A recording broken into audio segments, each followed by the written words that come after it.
মুখ্যমন্ত্রী একটা সাক্ষাৎকার দিয়েছেন। ভালো, মুখ্যমন্ত্রী সাক্ষাৎকার দেবেন না কেন?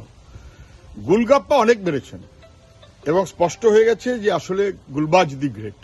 যত অসত্য, যত মিথ্যা, কোনো বাধা নেই। কি বললেন সব কথাই বলতে পারবো না।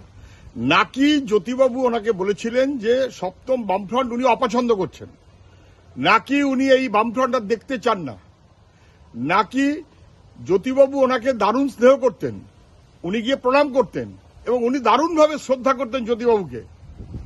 ওরকম মানুষ হয় না, এখনকার নেতাদের সঙ্গে তা মেলে নাই। সব বললেন। জ্যোতিবাবুকে ঘাটের মরা কে বলেছিলেন? বুড়ো ভাব কে বলেছিলেন? আচ্ছা, এতই যদি জ্যোতিবাবুর প্রতি আপনার শ্রদ্ধা ইত্যাদি যে আপনি বললেন ভুলে পড়া, তা যদি হয়েই থাকে, তাহলে সল্টলেক স্টেডিয়ামে জ্যোতিবাবুর নামের নাম ফলকটা উড়িয়ে দিলেন কেন? যুব ভারতী ক্রীড়াঙ্গন।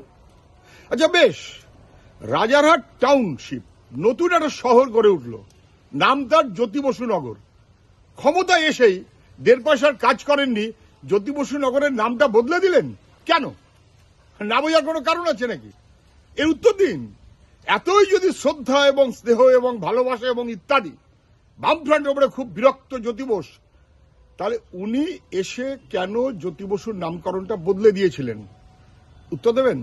বরং পারলে মনে রাখবেন, জ্যোতিবাবু বিরোধী দলের নেতা, মুখ্যমন্ত্রীর নাম বিধান রায়। সরকারে এসে জ্যোতিবাবু সরকারের সিদ্ধান্ত করলেন সল্ট লেকের নামটা বিধাননগর নাম করলেন। এই হচ্ছে ফারাক। জ্যোতিবাবু স্টেটসম্যান, আর মমতা ব্যানার্জি আমি তার সঙ্গে তুলনা করার পক্ষপাতেই নই। দুর্ভাগ্য আমাদের। গুলবাজ দি গ্রেট।